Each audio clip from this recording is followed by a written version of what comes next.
Yay! What is up, everyone? Welcome to Ginger Runner Live, episode number 320.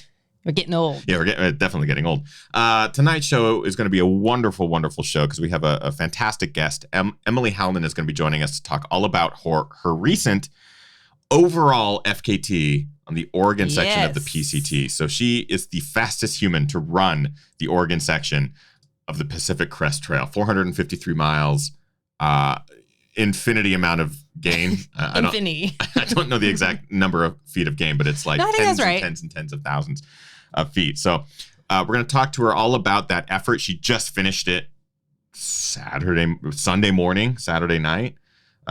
She has a really beautiful, wonderful why as to why she did this in tribute to her mom who passed earlier this year due to a rare cancer. And she's been raising so much money for the Brave Like Gabe Foundation. You have a link right there at the top of the description of tonight's show. And tonight, I really would love to make this the show where we push her over $30,000 in donations for the Brave Like Gabe Foundation. We are so close. It's like $28,000 something. So if we could help Emily in her costs tonight, that would be amazing. But Emily Halnon will be joining us on tonight's show. Sit back, relax, everyone. Ginger Runner Live, episode 320 begins now.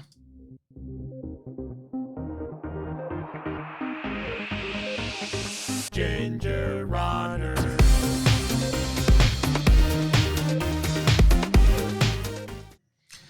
Yay! Careful. Oh, yeah. If you, it's actually been a week. We've only been talking about this on Daily Brew. Oh, yeah. First, welcome to Ginger Runner Live, episode 320, everybody. Thank you for taking some time out of your busy Mondays to spend a little bit of it with us. Our guest tonight is Emily Halnon. She is the current fastest known time holder for the Oregon section of the Pacific Crest Trail. Overall, fastest person to travel that section of trail, which is 453 miles. She just said it this weekend. It's going to be exciting to talk to her about that adventure, her why, what she's raising money for a wonderful cause, the Brave Like Gabe Foundation, in tribute to her mom, who passed earlier this year to a rare cancer. But we'll talk to Emily here in just a second. Sorry, I was rubbing up against Kim's elbow because I have furry arms. But you're in pain because Kim had it looks pretty good. It actually looks pretty good right now. We've been talking about this on Daily Brew, but Kim had a really bad trail fall this weekend. And so we've been talking about it on Daily Brew, but I realized we haven't talked about it on Ginger Runner Live or anything. So I apologize if I bumped you. I apologize. I'm sure it'll happen again. I'm sure it'll happen tonight. But yes, welcome to tonight's show. We're so excited to have you and to have Emily. It is not just myself, but yes, there is also this wonderful, beautiful person next to me. Hi, Kim. What's up, everyone? Kim Tashima Newberry here, as always. If you're new, welcome. Say hello in the chat room. We have a lot of conversation going on in there already. And because we are live, we'll be having Emily on in just a second. If you have questions for Emily, you can ask them in the chat room. And at the top of every show, we like to thank the individuals that help make these shows happen. These are live shows that we do every single Monday. We do reviews, we do films, we do all sorts of fun stuff here on the channel. And it is in large part due to our Patreon supporters, our GR crew, as we like to call them. So big shout out to our Patreon crew. If you want to join, you can just go to patreon.com/thegingerrunner. For as little as $1 a month, you get access to our after shows. And then for $3, you get our daily live streams. We've been doing daily live streams now. We're on episode 117, I think. Something like 117. That, yep. So big shout out to our Patreon supporters. One in particular at that top tier, Brian Sands, has been a longtime supporter, and he's really made the effort to help us do what we do. So we like to shout out Brian at the top of every show. He himself has a wonderful fitness journey. He's lost over 100 pounds. He ran his first marathon at 50 years old. He ran his first 50K soon after that. He's currently training for the Cocodona 250 just because he's that badass. So big shout out to Brian and his wonderful support, and to the entire GR crew for their continued support on making this stuff happen. Without further ado, I'd like to introduce our guest tonight.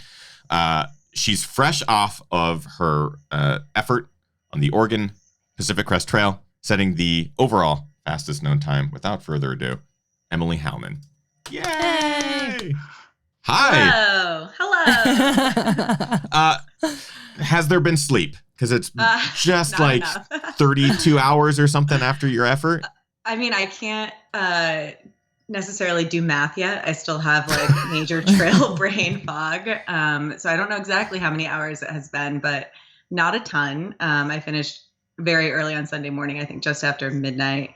And there has been sleep, but it's been definitely insufficient and disrupted by things like last night I asked my boyfriend to bring me dinner in bed because I was too tired to go downstairs to get it myself. And by the time he came back upstairs, I was asleep. And then he like put food next to me like on the bedside table. And I woke up at some point and was like, "Where's my food?" And he's like, "It's by you on the bedside table." And I fell asleep again. And he said at some point in the middle of the night, he woke up to me like eating pizza bed. And so this bed is pizza. That's like the best. Yeah.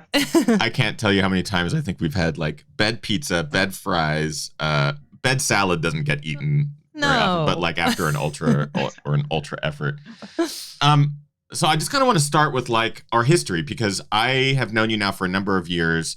I remember meeting you, I think, was it during the Cascade Crest? Pre-Cascade? Yep. Like the training camp weekend. Yeah. And it was awesome because it was like, oh, wow. I didn't know many Pacific Northwest runners at the time because I was living in California, though I grew up here and just kind of meeting people from the Northwest. Had you done 100 before Cascade Crest at that point? I think I had done 100. My first was Pine to Palm. So I think that summer was my second 100. And yeah, I think we met at the training camp and bonded over our appreciation for a beer after a long day on the trails. I think it was beer. I think that was what, yeah. I was like, oh yeah, I can't wait to have a beer in the river or something after this. So since then, you've obviously gone on to run a number of ultras, 100-mile distances and stuff like that. Have you done anything of this caliber? Have you done any sort of efforts longer than 100 miles? No. No. I mean, 100 is very long. And so, yeah, I think I've done 5 100s and I've done some back-to-back long runnings, things like the Wonderland Trail where you split the 93 miles over 3 days. But I had not done anything of this magnitude before. And this was a first. Was it on your radar for a good period of time? Because this is a big chunk of trail, 453 miles. It's rugged terrain, Oregon backcountry and stuff. Had you thought about doing this before? It is a really big chunk of trail. It had been on my radar. I think I've been trying to think about when I first remember it popped, like the seed getting planted. And I actually think it might have been Brian Donnelly did it in the summer of 2013 and has the self-supported record on the trail, which blows me. After doing it, I was in the supported category of FKTs and I was in the like incredibly supported category of FKTs. And I can't imagine doing it with no support. And I remember he wrote something up for Iron Far about his trek on the trail. And I think I was just like instantaneously fascinated by the idea and thought like, wow, that would be super cool. And then did the math and was like, can I swear on your show? Oh, yeah. Yes. I was like, fuck that. Like, it's just when you broke, because he did it over, I think, he did 7 days and 22 hours. And that math breaks down to, again, I can't really do math right now, but close to 60 miles a day, which at the time, as I was just getting into ultra running and long distance trail running, just seemed totally unattainable. Right. And when I thought about how would you break this into a more manageable chunk, then the time gets longer. And the idea of being out there for like 2 or 3 weeks seemed like, well, I don't know when in my life I'll actually be able to do this. And then it was actually after Cascade Crest last summer that I started to really think seriously about doing it. And it was, I think you have talked about how we're going to talk about my why. But I, like you said, lost my mom earlier this year, and my mother was an extraordinarily inspiring woman in her athletic pursuits, and she inspired me to be a little bit more brave and bold in the things that I wanted to do. And after I did Cascade Crest, I wanted to do something. I think I felt like I had been trail brain. We've had some serious trail brain on this show in the past. I'm like, wow, yeah, this is great. Keep going, Emily. I think I recognized that I was no longer getting out of running I've talked about how I really wanted a run that would be punctuated by a question mark. And I felt like I hadn't gotten that in a long time, that I had been doing the same distance not really pushing myself to do anything harder or more challenging or scarier with it. And I have this woman in my life, my mother, who was just always doing things that were huge and scary. Like you were talking about Brian at the beginning of the episode. She also ran her first marathon at 50. She learned how to swim so she could do her first triathlon at 60. She jumped out of a plane to celebrate her 60th birthday. She was just always doing these really ambitious, incredible things. And then she fought cancer with just such courage and strength. And she really inspired me to consider what I wanted to do with running and to do something a little bit bigger. And the PCT obviously was a little bit bigger and a little bit scarier. And then when I lost her in January, it was cemented the idea that I really wanted to do something that would really be challenging and terrifying and exciting and so yeah, I think January is when I decided to embark on this 453-mile journey. It's interesting because we talk, obviously on the show, we talk a lot about ultra marathons. We talk about these distances that many people look at and go, I can't comprehend that. You know, I maybe have run a marathon, but 30 miles, I don't know, 50 miles, never 100K or 100 miles. And it's sort of become normalized within our own in our own sport that running 100 miles is sort of this like, yeah, once you get it, you can do a couple more and you get a couple buckles. And then it's like, well, what's next? Because there's always this, like you said, where's that question mark? Is that you kind of keep pushing that, am I capable of doing this line where, you know, 50K to 50 mile, 100K, 100 mile, and you're like, well, I can do this and I know what I'm going to get out of it. So it's amazing to sort of hear the stories of, well, let's push that line so much further. Let's just see what we can actually do here. And, you know, we try to highlight stories of ordinary people doing extraordinary things. And like, this is one of the stories. I'm just so excited to have you on the show because this is a big goal to set, not only the distance, but also the FKT, like going for the fastest time of anybody doing the section of trail. It's an amazing thing. And especially as a tribute. Mm-hmm. I just want to talk. I know you have lots of questions. Do you have one there?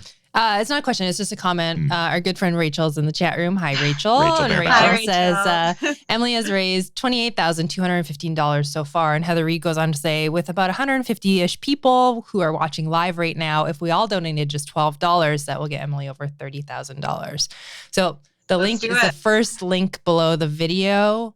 If you have the means and if you want to, please go ahead and contribute. If you don't have the means, we love you anyways. Yes, of course. We know it's a tough time for a lot of people financially right now, but the link is right there. And if we can get this bumped up a little bit, that'd be really cool. Yeah, it'd be really cool if during the show we could get over $30,000 donated to the Brave Like Gabe Foundation. We've had Justin Grunerwald on the show to talk about Gabe Grunerwald and the foundation. We've had Ladia Albertson Junkins on the show to talk about it as well. And Ladia's in the chat room as well. That's fantastic. We love Ladia so much. Emily, let's talk a little bit about that connection then to both Brave Like Gabe, but then also sort of your mom's story, her cancer. Was it fast? Did it come out of nowhere? What happened in this? Yeah, yes, and yes. My mom was diagnosed in December of 2018 with a rare uterine cancer, and she went in on the day of her first symptom, and it was already a very advanced kind of cancer. It was rare and aggressive, and she passed away about 13 months later. And one of the reasons that raising money for Brave Like Gabe just felt like such a no-brainer from the start when I decided to do this run to celebrate my mom. My mom and Gabe are obviously very different women, but also had so many parallels between the ways that they lived life and especially lived life with cancer, and the ways that they were really inspiring and refused to let cancer totally define and darken their lives. And my mom's cancer journey was extraordinarily hard and frustrating and defeating because it was a rare cancer. There just wasn't a lot of information and there weren't a lot of options, and it was just dead end after dead end. And she went through her initial chemotherapy and it had not worked, which I felt really naive going into into this process with my mother, because something like that, this probably sounds dumb, but like that wasn't even a thought that occurred to me that she could be diagnosed with cancer and the initial chemotherapy wouldn't work. Like that was a pretty devastating lesson to be learning through my mother. And she did some clinical trials in Boston, but one of them, she got the last spot in the clinical trial, and she actually only got it because her numbers that reflected the growth of her cancer had increased enough to allow her to participate in this trial. And that was like the one bit of good news we got during her cancer journey, was that her cancer had grown enough to participate in this clinical trial. And it was really hard to, obviously, to have a loved one fighting a rare cancer. And so the idea of raising money for rare cancer research to try and change that and give people more options and more hope, like the Brave Like Gabe Foundation is trying to do, just felt incredibly important to me. And I think it's really a valuable exercise there's so much going on in the world that's so hard and so dark. And we all have ways that we can contribute to better that and to make positive change. And when I thought about I could do a run, I could go for a run and use that as a platform to try and do something for rare cancer. It was a very obvious thing to do.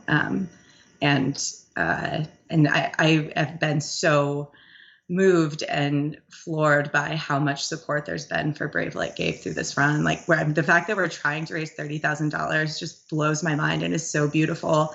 And I think really speaks to how many people have been affected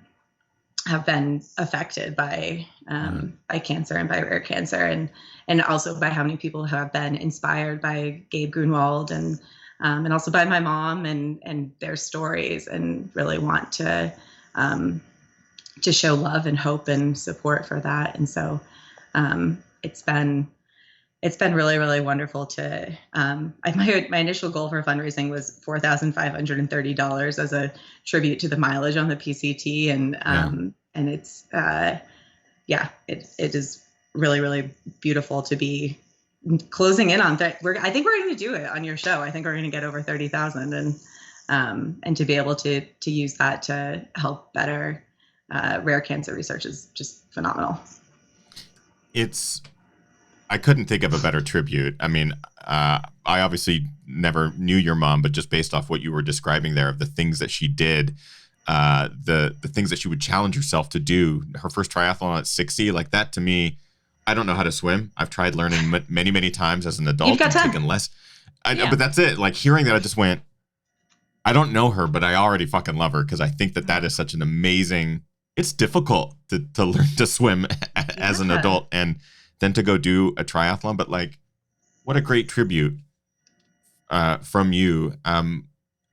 You probably had to sort of choose to do this trail, or like choose this project while grieving, because it was so sudden. It was in January that your mom passed. Was there ever like a question, or had your mind sort of gone like, yeah, this is the time I need to do this, and this is a great way to do it?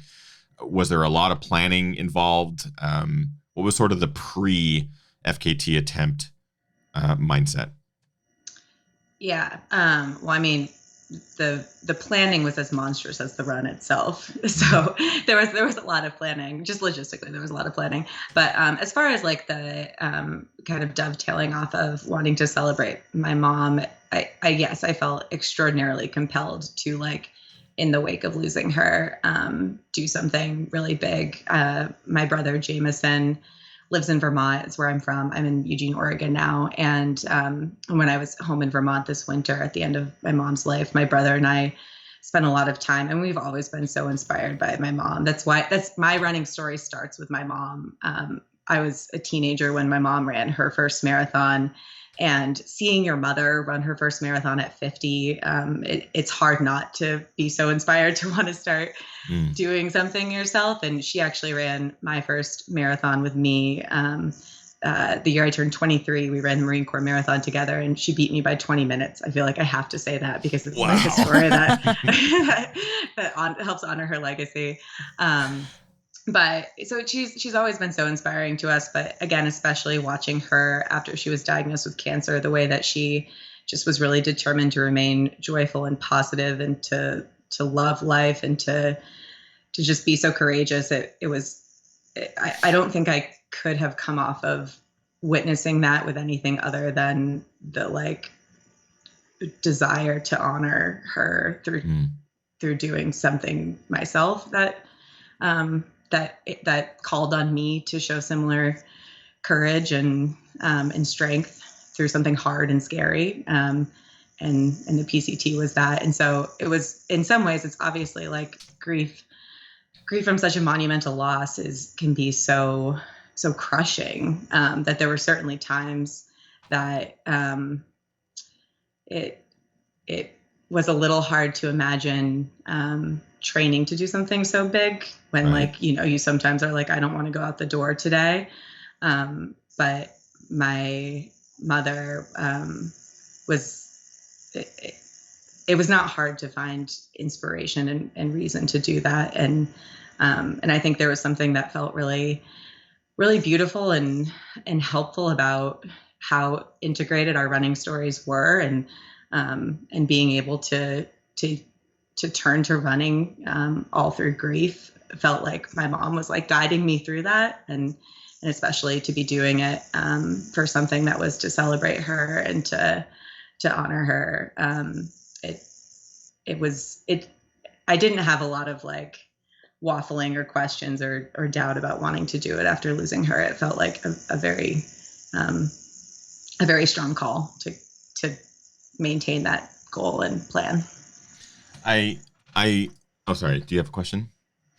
No, sorry. Am I interrupting you? No. I was going to say something just in regards to the idea that the training and everything that during the pandemic and trying to get that going, and then being able to set off on a 453-mile adventure it's a big undertaking.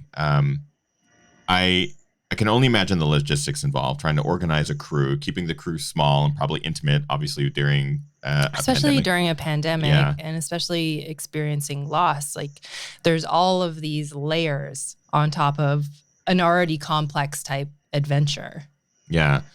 How was the time frame? So I guess knowing that you have to train, knowing that you probably are going to have a weather window, that, PCT is probably great during certain months of the year.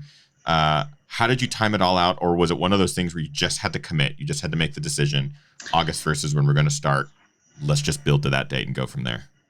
Yeah. The pandemic made it complicated for sure. And I felt like I was on an emotional roller coaster with whether or not I could even do the run. When the pandemic first hit and all the races were getting canceled, I was like, well, that's fine. Like I'm doing this just whatever adventure, like that won't be threatened by the pandemic. And then, we all shut down, and then it was like, no one's leaving their homes. And it felt like, well, there's no way I can do this run. And then I kind of just decided like running is giving me so much right now. I'm going to train like I'm going to be able to do this. And if I can't, I have still been benefiting from this thing. And if I can do it, then that's fantastic. And obviously at this point, it felt like I could do it in a COVID smart way, and did. And then as far as like timing goes, it is, as you know, living in the Pacific Northwest, you're gambling with Mother Nature, and the calculus was kind of, when does enough snow melt that the trails are clear?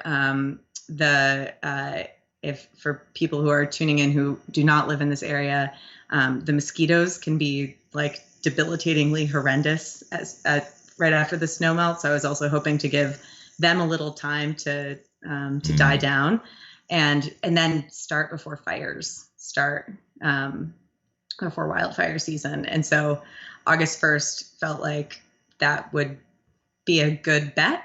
And but knowing that obviously things could change, so that was the timing calculus. So let's break it. And by the way, Kim just stepped out because we just got a call from the vet for our dog. She's just taking that call, and she'll be right back in the other room. But I want to talk about how it breaks down, because this is 453 miles. You know what the FKT is already. You know roughly about what you need to get per day. You had never done anything like this before, so there's a lot of unknowns. You know, can your body handle, and what was it per day? What was the miles per day? It was like 60 something. I want to, again, math hard. But I haven't done the actual breakdown yet. My shortest day was 48 miles, and my longest day, I think, was just over 70. And I want to say that the average would probably be around 60, like high 50s, 60-ish. Yeah. And I know that there's no way that the PCT is like every section is going to be 65 miles perfectly, right? So yeah, you basically have to commit to like, oh, I got to add another 20 today or whatever. Hence the 70, like whatever mile day was. Yeah, it's very much just like that's where the road is. Oh, come on. So like thinking ahead of that, did you set out for the FKT, or did you set out just to accomplish the 453? And how much was the crew in on this? So at that point, you have your crew selected. How much are they knowing to push? Are there pacers? What are some of those logistics as far as like get the FKT first or get the distance first? What's the goal there? Yeah, I mean, the goal was definitely the FKT. I want to give a shout out to my now good friend Danielle Snyder, who established the women's FKT last summer. And timing wise, I think I did Cascade Crest. And as I said, that's like when I was really starting to be like, yeah, I want to do this. And about a week later, Danielle and Jameson Clover started the PCT run together. And Jameson unfortunately was injured and couldn't finish, but Danielle did and established the FKT on it. And I think watching them do that was, I think when I first started thinking about it, the FKT maybe wasn't in my head. And Danielle, part of her mission was very much like, I want to, FKTs are really interesting in the gender disparity between how many men go for FKTs versus how many women go for FKTs.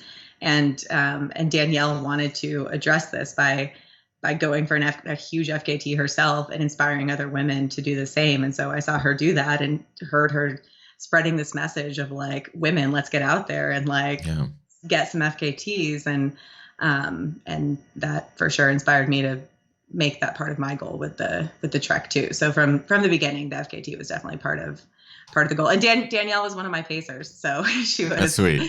Yeah, she was involved in helping me do that.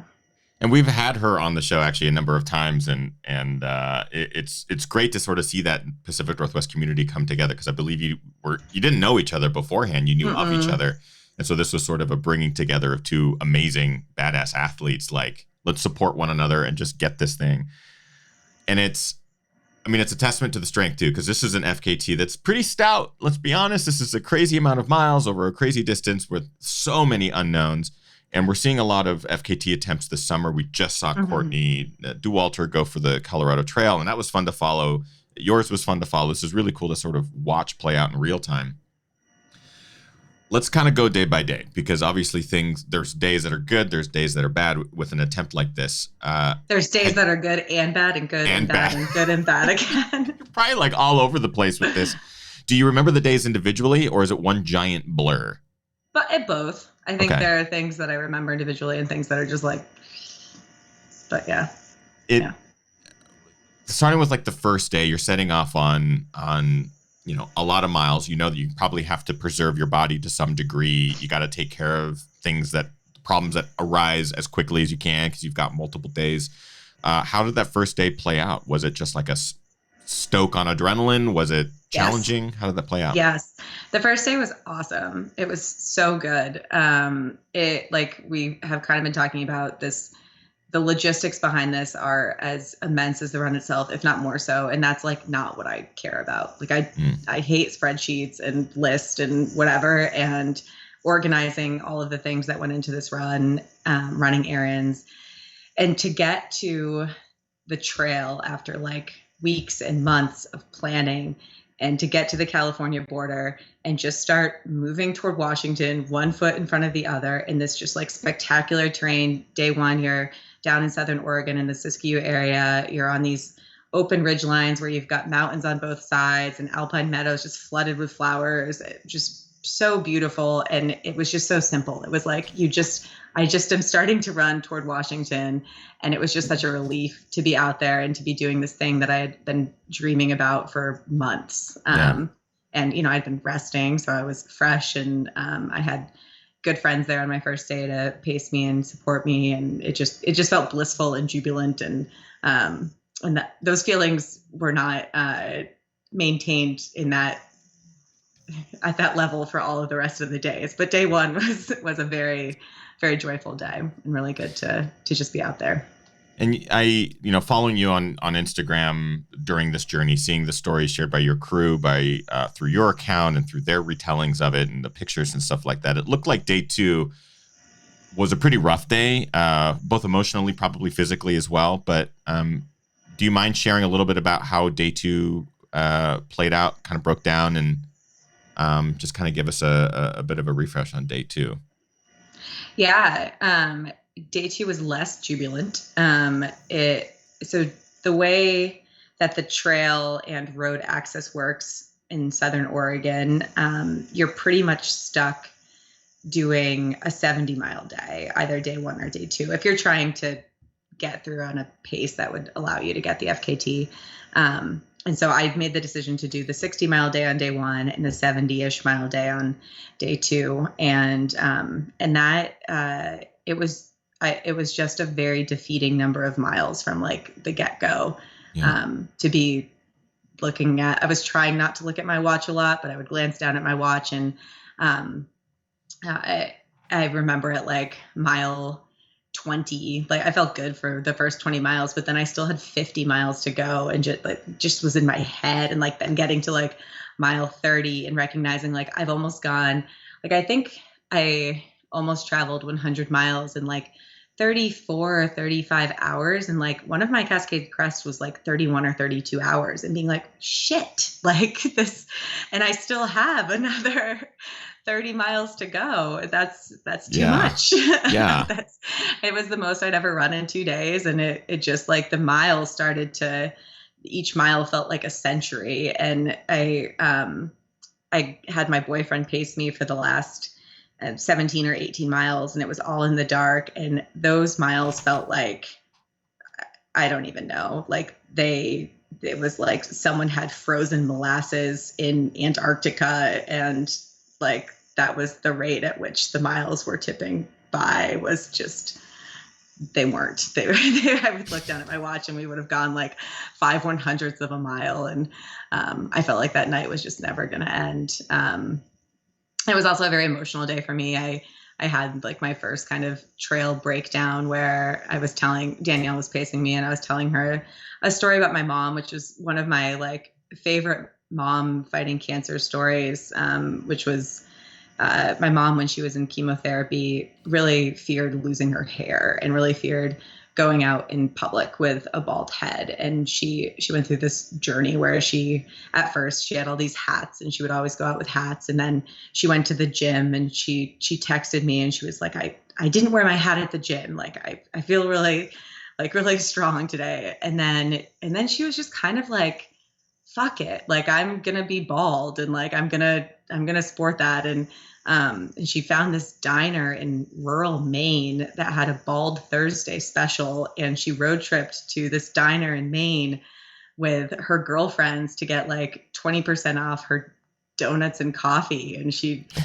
there's like one of my favorite pictures of my mom is her just cackling with this like really beautiful, genuine, giddy grin at Bald Thursday at this podunk diner. And so I tell the story, and I'm like bawling, but also laughing, and just really aware of how much I just miss my mom, and what, I'm doing this for her. And it's heartbreaking to not be able to be sharing it with her in the ways that I've always shared things with her. And so day two was really just hard for lots of reasons. It was also, there were plenty of good moments in it. I was paced by both Danielle and Jameson, and then my boyfriend Ian, and it certainly had plenty of fun and highs, but it was a tedious long. I think it was like 20 hours or something. I think I got done at 2:30 in the morning. knowing that you have to then go back out for another several days on the other side of that. And I felt pretty deflated after day 2, both mentally and physically, emotionally, all of the things. It's, we talk often about the why on the show and why people take on big projects like this, and what is it doesn't have to be death, or doesn't have to have an emotional connection. It could just be like inspiration or some draw to something. But I can only imagine how important this why was for you, and how I'm an emotional runner. Like, every time I start digging deep into the well, Kim can attest to this anytime she's paced me during big efforts, but like, I get emotional because it's really easy for me to tap into that stuff when you sort of peel away everything on a long run. Like, if you're 30, 40, 50 miles into something, you're pretty raw as it is. And especially at 80, 90, 100 miles, or that in a matter of hours, and you have another 400 ahead of you, or 300 or whatever. So I can only imagine that the journey had its ups and downs. Were you diving in and out of those emotions throughout the entire thing? Were you able to process stuff? Did it help during this FKT attempt to like sort of deal with things and think about things? Was it therapeutic in any way? Yeah. I mean, I think yes to all of those things. It was a lot of pendulum swinging, the highs and the lows, and it was very emotional. It was very celebratory. It was full of grief and joy. And I am also a very emotional person and an emotional runner. I think that having that this really made me appreciate the power of a why, and the power of a why that really is so just so in you, and so powerful. I don't know what this run would have looked like with a different why for me, but I think the reason that I was able to get through this run, that I was able to set an FKT, that I could not have walked away from this run. I mean, there are things that could have ended this run for me, like a broken leg or a wildfire, but I think it really felt like it on like day 2. I mean, as I was like just struggling, shuffling, trudging through this dark burn area on the outskirts of Crater Lake, just trying to get to the trailhead at the end of the night.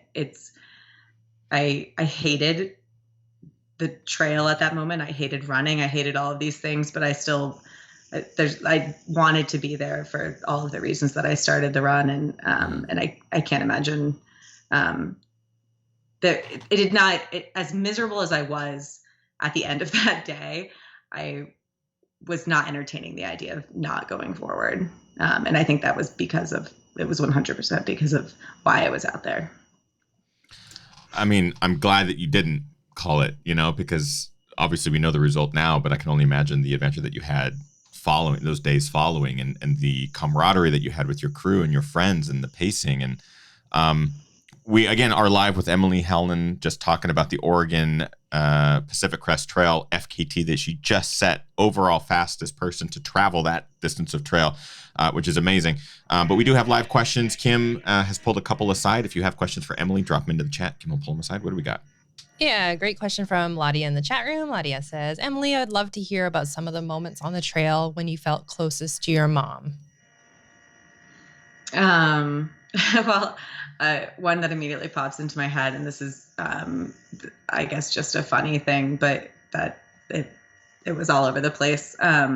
My mom and I, beyond running, also shared a paralyzing fear of reptiles. And on the first day, we were in Southern Oregon, which is like rattlesnake territory. And because of COVID, there's like no trail work going on right now on the PCT. So there's lots of like blowdowns and overgrown trails. And so there were all of these overgrown areas, and it's this like hot, sunny day. And there were just reptiles baking, and I would have to like plow through these just like jungles of greenery on these snake-infested stretches of trail. And I just kept thinking about my mom and how like she would have a lot of things to say about my courage to go through in those moments, or how just the silly ways that we would have complained about those moments.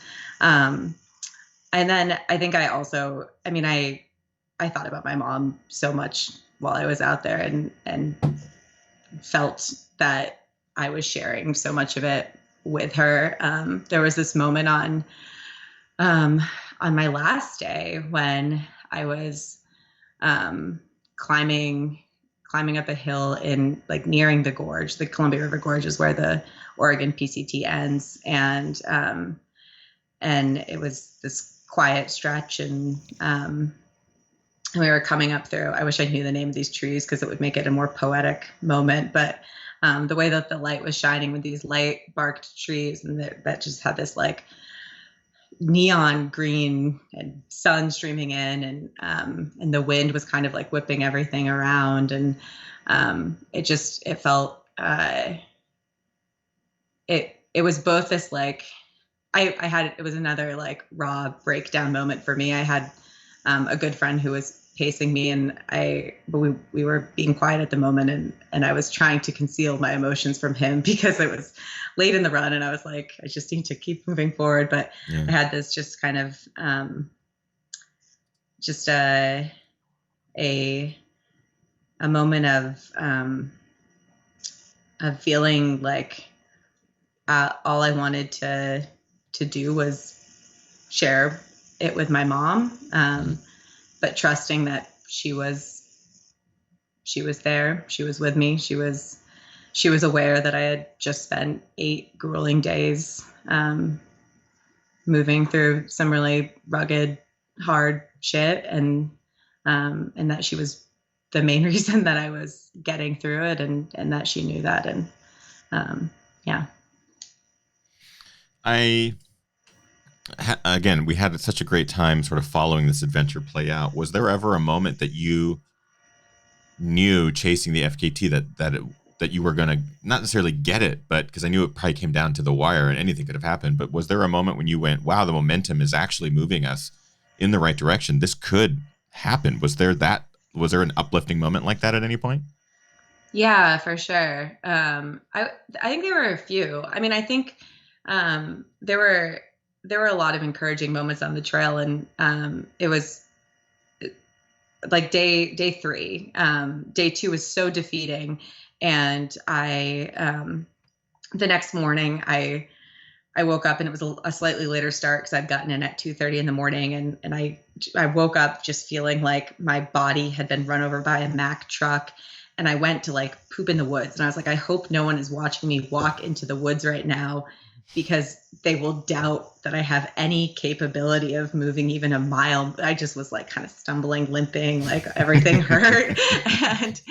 and then I got out on trail, and I actually started that day myself. And I just immediately felt like just good and flowy, and like just happy to be on the trail, and like, I don't know what it is in your body that allows you to like feel so pummeled in one moment and then so strong in the next, but that happened, and I think experiencing moments like that consistently throughout it were really encouraging and morale boosting. I'm trying to remember which day this was. I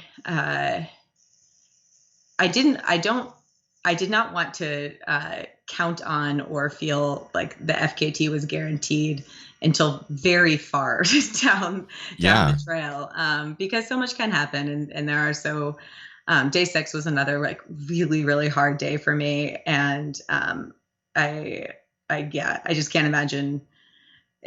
I think maybe day 7-ish was when I started to feel like it was within reach, and that getting the overall FKT was a real possibility, and that was exciting and motivating. And yeah, I can only imagine the last mile probably was like a 5:40 mile or something. I don't know if the excitement just rushes through you at that point. You're like, nothing matters. There's no pain. Just wait 20 minutes. Before we get to that last day, though, I do want to talk about some of our live questions. Kim's pulled a couple there aside. And I just actually, maybe before we get to the question, I want to mention where we're at with the GoFundMe, because our goal is to try to get Emily's pledges over $30,000. We are at We're currently $848 away. Woo, $848. I think we've got some time here to get there. $848. I think we can do it. If we all donate just a little bit, there's 173 concurrent viewers. I don't know the math on that because I also can't do math very well, but it's a couple bucks a person. But it would be great if we could get Emily over 30,000 for cancer research for Brave Like Gabe. But let's get to some live questions. A question from Elizabeth. Elizabeth is asking, Emily, what were your favorite sections of the trail and what were the most challenging sections? So the Pacific Crest Trail in Oregon goes past pretty much every exciting alpine landmark in the state. It really is like a 453-mile tour, the best that Oregon has to offer. So there were a lot of really good sections. I think one of my favorite days was actually in the area closest to Eugene, is the Diamond Peak Wilderness and then the Waldo Lake Wilderness. And you get very high up on the flanks of Diamond Peak and get this really beautiful alpine tour. It also was a day that I had some great running friends from Eugene come up, and it was kind of a rally day. It was halfway through. It was my shortest day, which was 48 miles. My core running group in Eugene meets on Tuesday nights, and it was a Tuesday night. So they came up and cheered me on and had beer and food on a lake waiting for me. And it was my one night that I had a beer on trail, and I finished in daylight, and it was just this like very good, very, very good rally point in the run. And so that day was super special and fun. The lowest days were day 2 and also day 6. And day 6, Ethan, you'll appreciate, felt remarkably like 2015 Cascade Crest. That was the storm day, right? It was the storm day. Yeah, Oh. It was so bad. It was this. I had like the weather in Oregon and the Pacific Northwest has been so hot and sunny and dry, and I was worried about like wildfires. And then a friend came and gave me some trail magic on my day 4, which was that day close to Eugene. He and his wife and his dog were waiting with like a Dairy Queen hot dog and French fries and a ice cold Powerade on the trail, and which was magical. And then he was supposed to pace me on day 6, and I was like, can't wait for day 6, because day 6 was this huge day. It's like a 60-something mile day, but it toured past 3 awesome mountains, Mount Washington, Three Finger Jack, and Mount Jefferson. And so I was excited about how like scenic it would be, and it would be long, but we'd be going by all these beautiful mountains. Yeah. And he said something about like, he's like, it should be great.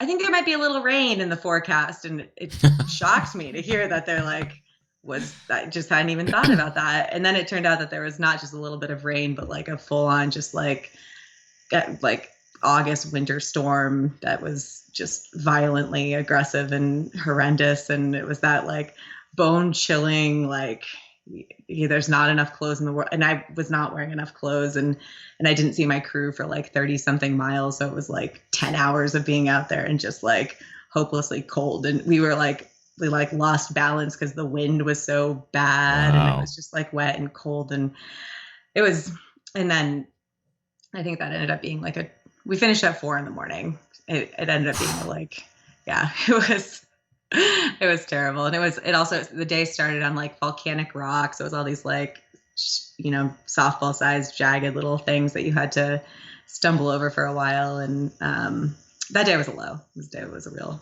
low. I can only imagine this, you're running in beautiful sunshine, and like what the Pacific Northwest has been awesome lately. We've just had like perfect alpine weather. But I do remember seeing the video that was posted, I think, to your Instagram, just of the rain day. And I remember looking at it going, you're dancing in it. Like you're getting out of the van. Like you're like, okay, I'm ready. And I'm watching this going, nah, that's the day that you just thought, I'm going to sleep. I'm not going to, you couldn't see any trees. You couldn't see anything. It was just rain and wind. I had the day, whenever I left a cruise stop and was like having a low, or just like knew that the next stretch was going to be tough, I would be like, pump up song, let's go. And that one I actually didn't even ask for. Someone was like, Taylor Swift, that's what we need right now. And put Taylor Swift on. But yeah, I mean, I did just want to sleep that day and like hide in the van. But I think that was one of the things with trying to like be doing an FKT effort, is like, you just don't have a choice. Right. There was not a lot of room for adjusting the schedule, like at all, never mind for an entire day. And so, and that was one of the reasons we finished at 4 a.m. too, is because we had a 10-mile stretch where like we could have stopped. But stopping, I think, would have meant giving up at least on the overall record. And I didn't want to do that. So we shuffled through the night. I mean, worth it in the end for sure. Let's get to maybe one or two more live questions, and then we'll talk about the last day. Yeah, first of all, Elizabeth is the one who asked the question. Her reply was, I love the three-finger jack area too. Thanks for sharing. Elizabeth, during this year's GRGR, ran a ton and also did a lot of the PCT sections in Oregon as well. Like, just for funsies. Just for funsies. I think she tagged the California-Oregon border. She's like, I gotta run to California today. Yeah. And yeah, she put in some major miles. Question from Randy in the chat room. Randy says, any lessons learned from this FKT? Yeah. Would you change anything if you were to do it again? Ooh. Yeah, I'm sure there are so many lessons learned that I will be thinking about a lot over the coming weeks. I think one thing, so Brian Donnelly, who set the record in 2013 that we've talked about and did it self-supported, which again, like, holy shit. We corresponded a little bit before my attempt, and a thing he told me that I thought about a lot while I was out there is that time and space are sanctuaries, and anything that goes wrong has time to resolve itself and change. And that proved to be true. That's proven to be true in past running efforts, and certainly proved to be true again and again and again with this. And I think both lows and highs can be fleeting, and not fixating and attaching oneself to those things is a very helpful mindset. So I think that is one thing that I definitely tried to embrace throughout this. As for things I would change next time, it's a great question. I don't know.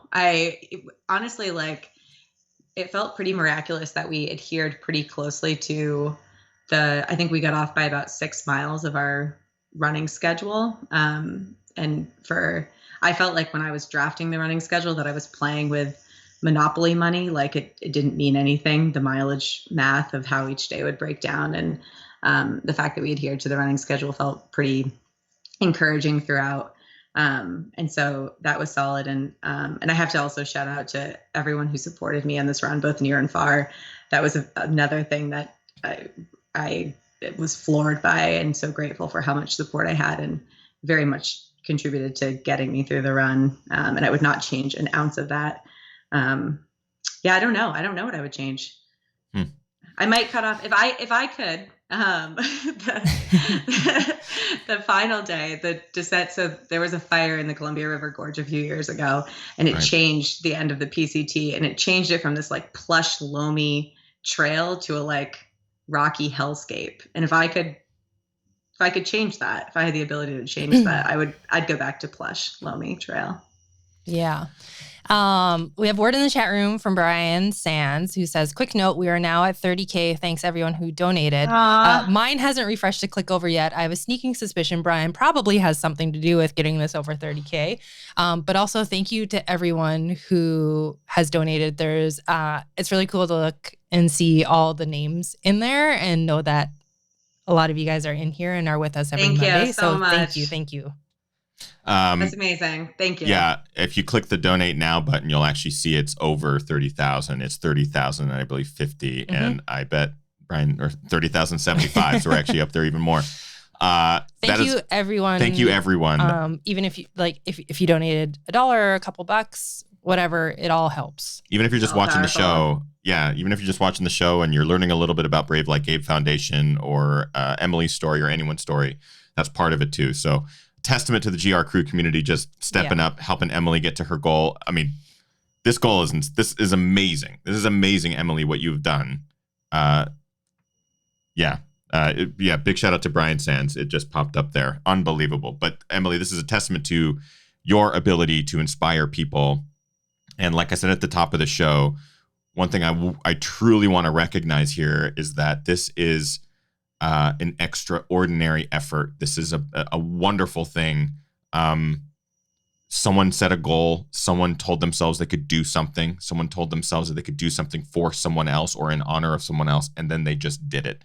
And during this time, during this pandemic, when so much feels like it's impossible and we can't focus on anything specific. Emily, this is just such a beautiful, wonderful thing. Not only as a tribute, but as a physical accomplishment, and then also as a fundraiser in giving back to so many. So this is just, it's a wonderful thing. And if you wouldn't mind, can we talk about those last few moments of getting to the Bridge of the Gods at 1:30 or 2 in the morning? What those moments felt like, if it's a blur, or just how special that was to reach the Washington state border. Yeah, I mean, it was both a blur. It was so many things at once. It was a huge relief because I'd been running for 7 days and 19 hours with very little sleep. It was immensely joyful to have done it. It was horribly tragic in like the ways that I've already talked about, not being able to like it just felt like I am doing the biggest thing I've ever done. And like, the only thing I want to do is call my mom right now and tell her about it. And like, that hit me so much that last day. It was just that heartbreaking reality. It was so beautiful to come in, and I had so many friends there who had, like, we were talking about Danielle earlier. Danielle and Jameson's husband drove from Portland just to like stand at the bridge and wait. And I think that they just came to like clap and cheer and like see me run in. And my friend Sarah from Bend came down and surprised me. I didn't know she would be there. And so I like saw her as I'm coming up, and it was, and seeing like, as I came in, there were staggering groups of headlamps, because it was late at night, where like I would just see that I was just surrounded by all of this support and love. And it was a magical moment. And yeah, it was all of the emotions. I had all of the emotions coming up to that bridge. And I think also just being, I think I'll be processing this for a while. I think it did not, I was too tired, too trail brained, to all of the things to even, I think, fully appreciate the immensity of what I had just done. And it was exciting. It was everything. It was a lot of different emotions all wrapped up into one. And I was also grateful that it was dark, and this bridge is very high above the water and graded, and I was terrified of running on it. And I thought about that a lot throughout the run, and it wasn't as bad at darkness. And that was the one thing that made me feel better about finishing really late at night, was not having to deal with the paralyzing reality of being on that bridge. And I know that bridge, it has the great, like, there's no solid, Yeah. It's metal and solid, but you see everything below. It's like basically transparent. It's made of glass. It's transparent. That's not true, but you can see right down to the water. 7 days, 19 hours, 23 minutes. A new fastest known time from the California border to the Washington border on the Oregon section of the Pacific Crest Trail. Emily Halnon, it is an honor to have you on the show. Finally, so many years we've known each other just from racing and endurance and everything like that.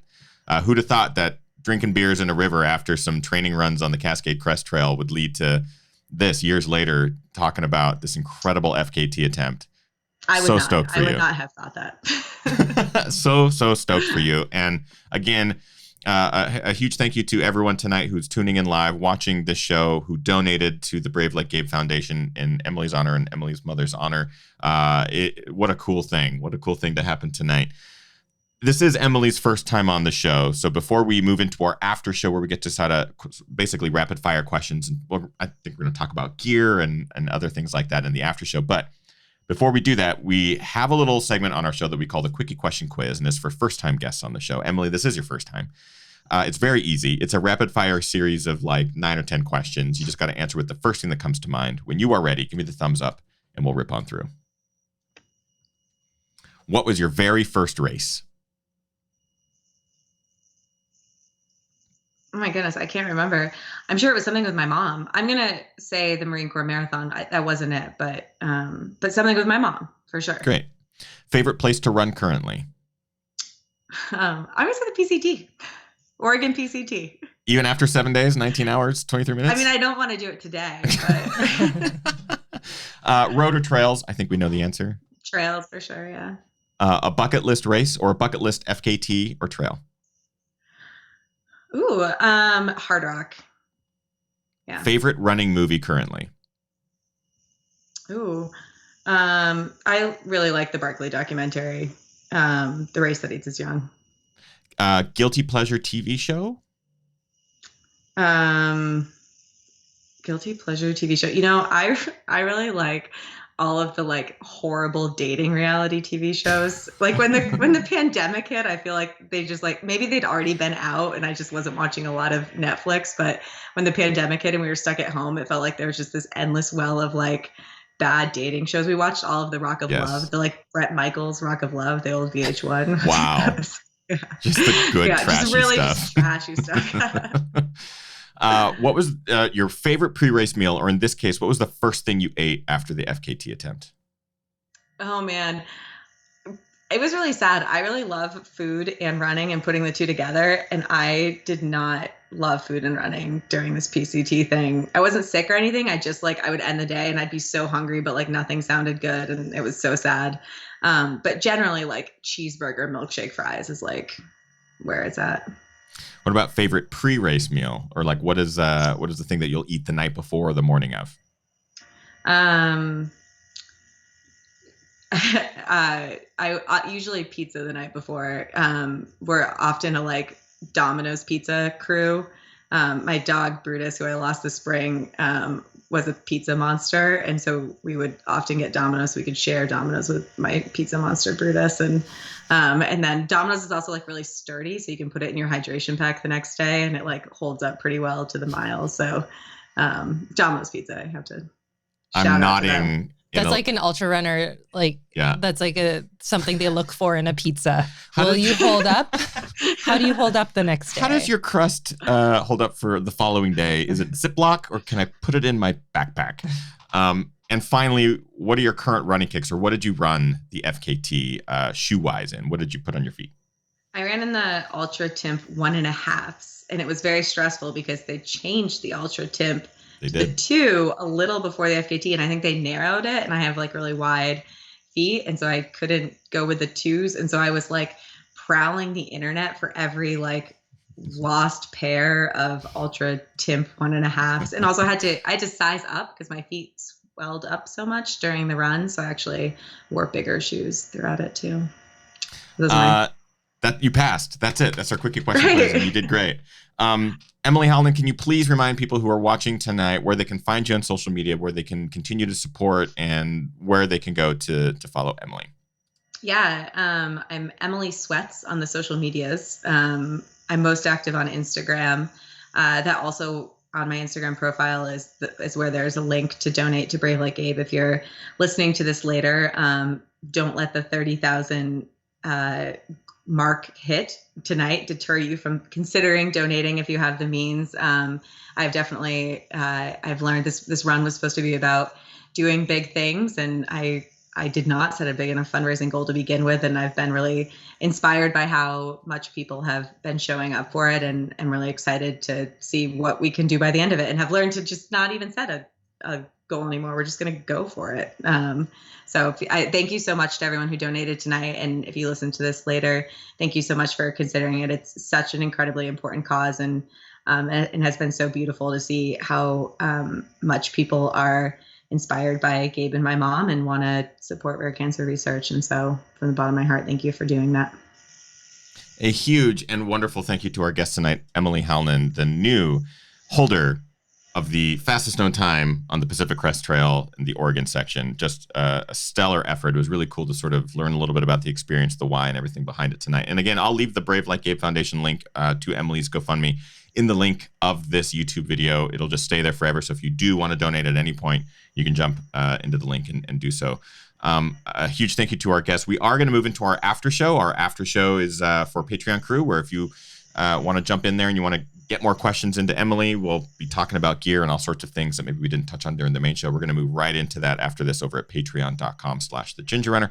But before we move into the after show, we have one final thing that we like to do at the end of every episode. Now, we like to recognize members of the community who go above and beyond, who just absolutely rock it in our segment that we like to call our GR Crew Member of the Week. Kim, who is this week's GR Crew Member?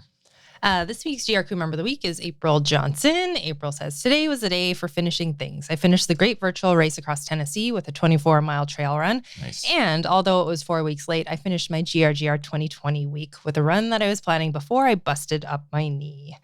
Slow and steady, got it done. Congratulations, April. Well done, April, and congrats on being our GR Crew Member of the Week this week. What a great show. Thank you, everyone, for tuning into Ginger Runner Live, episode number 320. We'll see you in the after show if you're a Patreon supporter. Otherwise, we'll see you next week, next Monday, for some more fun. Get out there, train as hard as you can, virtually race harder, and party the hardest. See you guys. Good night.